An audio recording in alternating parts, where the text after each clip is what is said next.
people of the YouTubes? My name's Allison from Craft Alley, and I am coming to you today with a box opening video. This is Elissabat.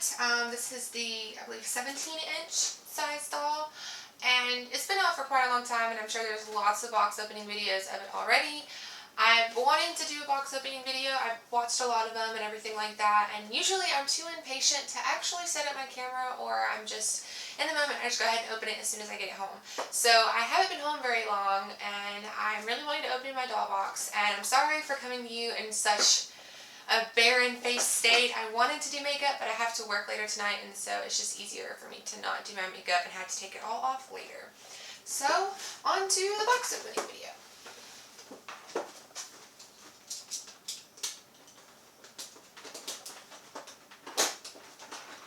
Most of the boxes that were in the store, like, a lot of the dolls looked cross-eyed. I don't know if anyone else is having that issue with other dolls in stores, but, like, really, majority of them looked very cross-eyed.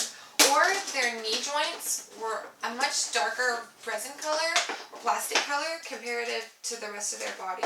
I kind of wish I took photos because it took me a moment to go through every single one of them to make sure I found an actual doll that didn't look like it was a different color of plastic completely.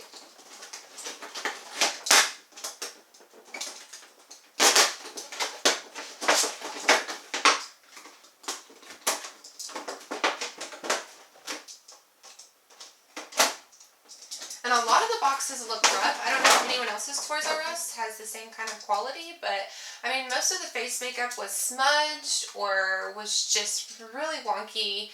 And then, unfortunately, one of the shoes on my doll is almost bowed out. I'll show you once I get her out of the box. But a lot of the quality I've noticed in the Ever After High dolls, even the 17-inch ones, but since they're fairly newer, you'd think they'd have higher quality since they've been told that their quality is getting bad, but it doesn't seem to be getting any better.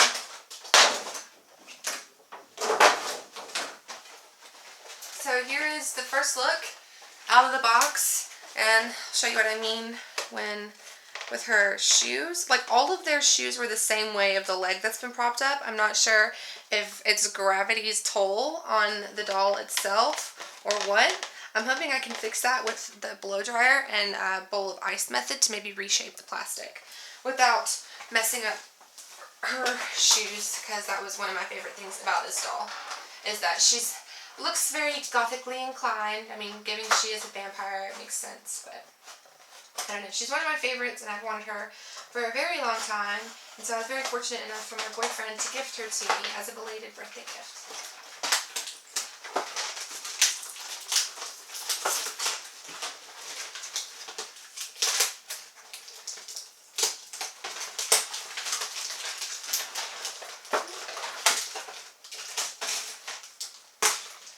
Stand.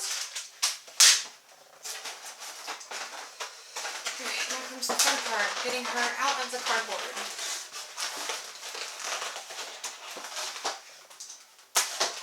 Okay.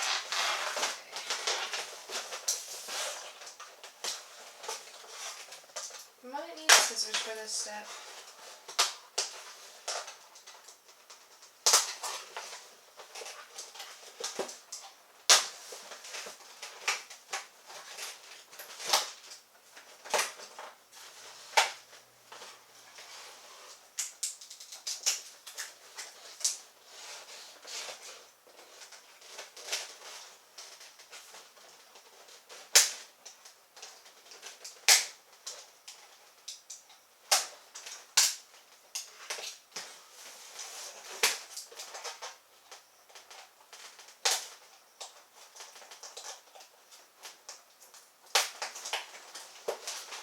I hate how they put these little plastic things in the back of their head to hold the doll up, because that little plastic piece is then forever stuck inside of the back of the doll's head unless you take the head off and everything like that.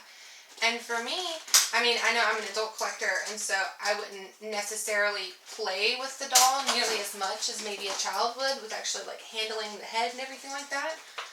But I feel like, you know, for a kid, it's kind of like rough plastic bits sticking out. Which I'll show you after I get her fully out of the package. the process. And I'm noticing that all of the 17-inch dolls are not coming with journals or anything like that, or at least mine hasn't been coming with any of them, because I have a few of the other ones. I have a Claudine, but it's actually one that I bought for my friend, and I've been holding on to for her, but it's been here now for a couple of years, so I don't know if she's ever really going to come get it.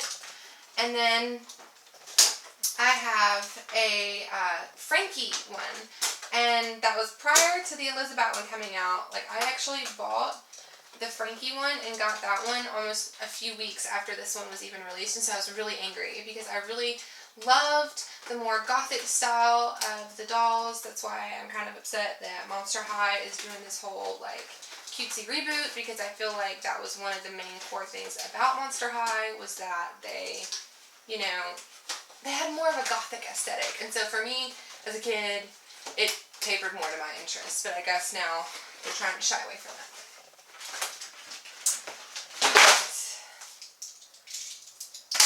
So now, let's do an up-close shot of some of her features.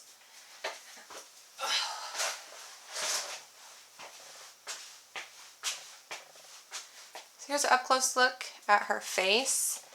And if you see what I mean, she has a very slightly cross-eyed look, but the other ones were much worse. And then if my camera will focus, you'll see how her hair is so choppy and not done well at all. Like, it looks very bad. And most of them, they had hair still, like, pieces on their face, so you could tell they were very rushly put in the box, it seems. But I was lucky enough to find one that none of the makeup was smudged or smeared. A lot of them had defects in the eyes, whereas like in the inner corner, just paint was missing altogether, or you could see where almost like acetone had got on it and it like run down the face.